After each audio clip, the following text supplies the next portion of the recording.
Hello and welcome back to Doki Doki Literature Club with me, Bouncy. So, we're going to have some poem readings. The title of this poem is The Way They Fly. Ahem. Monica begins reciting her poem. Her clear, confident voice fills the room. More than that, her inflection is pristine. She knows exactly how to apply emotion behind each line she recites, bringing the words to life. Is this something she's done before, or is she simply unnatural? I glance around me. Everyone has their eyes on Monica. Sayori looks amazed. Yuri has an intense expression on her face that I don't understand. Finally, Monica finishes the recitation. The four of us applaud. Monica takes a breath and smiles. That was so good, Monica! Thank you very much. I was just hoping to set a good example. Are you ready to go next, Sayori? I'll go next. What? Yuri's fired up all of a sudden. Yuri clutches a sheet of paper between her hands and stands up. Keeping her head down, she walks quickly over to the podium.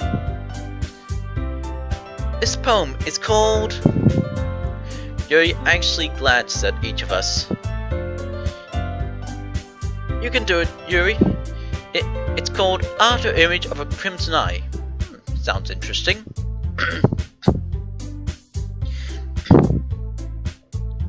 Yuri's voice shakes as she starts reading the poem.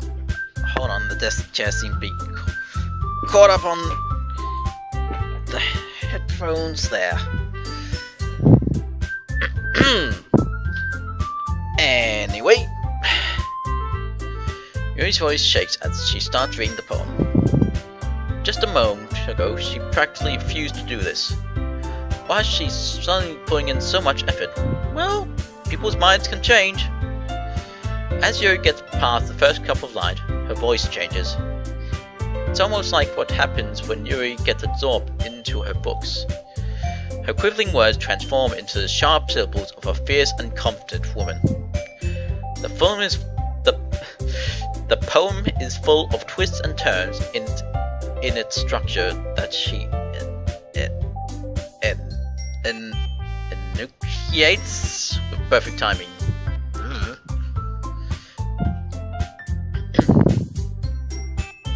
This must be a rare glimpse into the whirling fire Yuri keeps concealed inside her head. Suddenly, she's finished. Everyone is stunned. Yuri snaps back into reality and glances around her, as if she bewildered even herself. It's up to me to save this situation. I'm the first to start applauding. Everyone joins me afterwards, and we give Yuri the recognition she deserved. It's not that we didn't want to applaud for her, but we're caught so off guard that we must have forgotten. Yeah, I get that. As we applaud, Yuri holds the poem to her chest and rushes back into her seat. Yuri, that was really good. Thank you for sharing.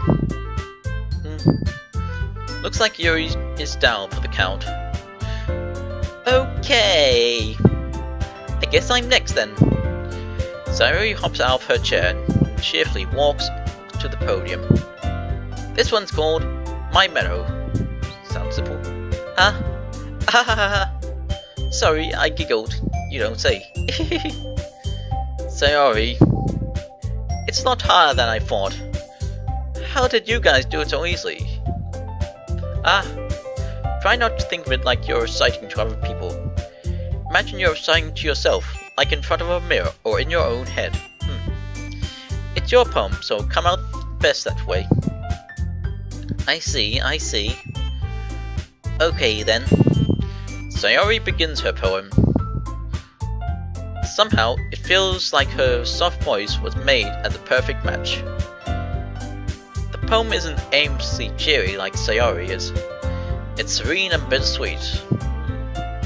If I were to read this on paper, I probably wouldn't think much of it. But hearing it come from Sayori's voice almost gives it a whole new meaning. Maybe this is what Sayori meant when she said she likes my poem. My tongue's a bit dry. It's like I get to reach more deeply into someone I thought I knew through and through. Sayori finishes, we applaud. I did it! Good job, Sayori. Even Mount C liked it. What'd you expect otherwise? I guess that's a good sign. Whoa. What does that even mean? It came out nicely, Sayori. The atmosphere of the poem really fits you. The atmosphere of the poem fits you really nicely. Can't read today. But it might be that other poems wouldn't work quite as well with that kind of delivery. I don't really understand. In other words, I've seen poems of yours where that sort of gentle delivery wouldn't work as well. They might need a little more force behind them, depending on what you're reading. Oh, I know what you mean. Well, I've been practicing that kind of thing. It's just embarrassing to do it in front of everyone.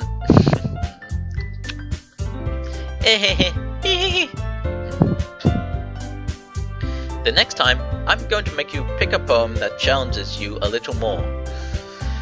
We don't have much time before the festival, you know. Okay. Now, who's next? Natsuki? Of course. Puppy, I like that. Don't make me go before Mount C. It's not like I can compare to you guys anyway. Might as well let Mount C lower everyone's standards a little before I have to do it. Hey! Natsuki. It's fine. I might as well get it over with. But it's not like I have much of a selection of what to read. Well, I'll read the first poem since Natsuki thought that one was better. I'll just have to go for what I wrote for today. I stand up and step in front of the podium. Everyone has their eyes on me, making me feel terribly awkward. I recite my poem. Since I'm not exactly confident in my own writing, it's hard to put energy into it. Despite that, once I finish, I receive applause anyway. Sorry, I'm not really as good as everyone else. Me in the game isn't the only one having trouble reading. Don't worry about it so much. I think it's less about your abilities and more about your lack of confidence in your writing. That's something that will improve over time though. Yeah, maybe. Alright then. That just leaves you, Natsuki. Yeah. I'm going. Natsuki begrudgingly gets out her sheet and makes her way to the podium. The poem is called... Why are you all looking at me? Because you're presenting. Anyway, the poem is called Jump. Right. Natsuki takes a breath. Once she starts reciting the poem, her sour attitude disappears a little. While she's still a little unenthused, her poem has a rhythm and rhyme to it. It's Natsuki's trademark style and works surprisingly well when spoken aloud. The words feel like they bounce up and down, as if giving life to the poem.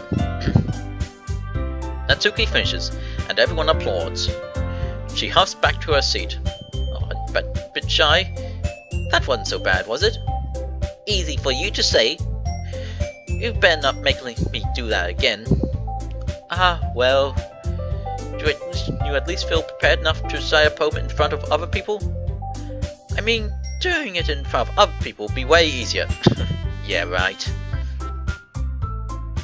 I can put on whatever face I want for other people. When it's just my friends, it's just embarrassing. That's an interesting way to look at it. That's a surprise, Natsuki. I think it would be the other way around for me. True that. Well, that's just how it is, so... Well, I guess in that case, you won't have much to worry about for the festival. That said, I want to thank everyone for coming through. It might be hard, but I hope that you all have an idea of what it's like now. Make sure you pick a poem and get enough practice for the festival, okay? I'll be making pamphlets, so let me know ahead of time what you'll be reciting. Jeez, I should probably find some other poem to recite instead. That's fine too. Oh, okay. It doesn't have to be your own. Alright, well...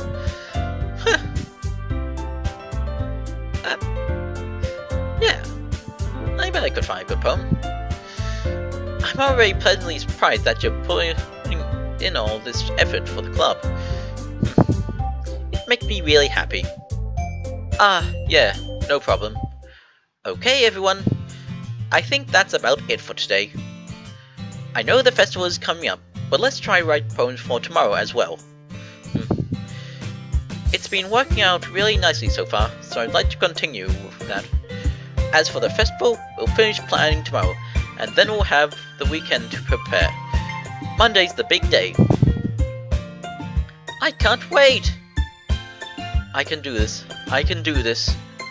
Alright. I stand up. There's no way I'll be able to find the same enthusiasm as Sayori and Monica, but I'll do my best to get through it. If it's for the sake of the club, and impressing Monica... What? Then I'll have to do my best. Ready to go, Sayori? Yep. Look at you two, always going home together like that. It's kind of adorable, isn't it? Whoa, don't get the wrong idea! Jeez, guys. Don't make such a big deal out of it. It must be nice, though. Well, how am I supposed to respond to that? It's okay, Mousy. You don't have to say it. Whatever, let's go already. I walk home with Sayori once more.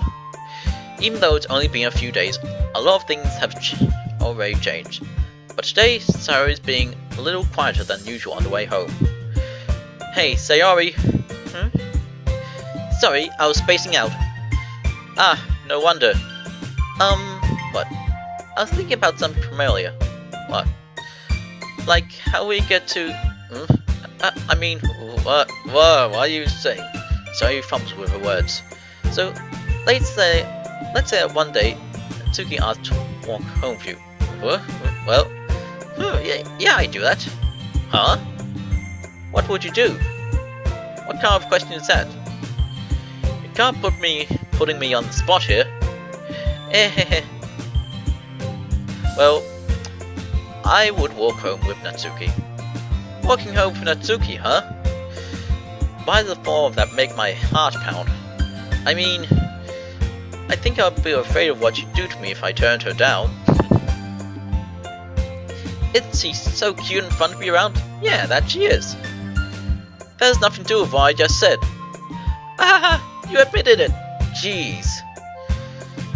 That's not even a point in speculating something that's never going to happen, isn't it? Well, maybe. But I just like to think about it.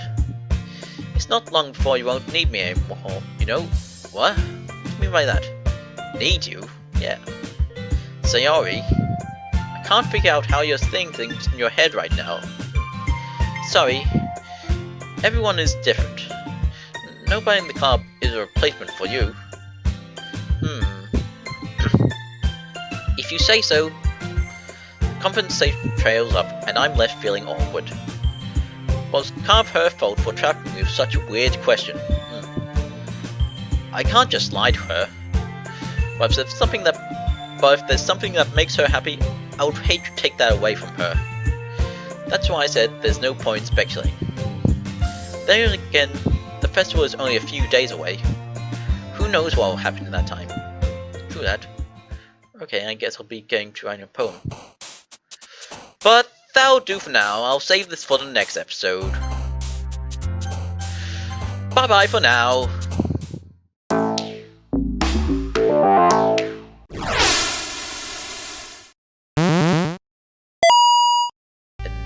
Enunciates or meaningless. Load me. What?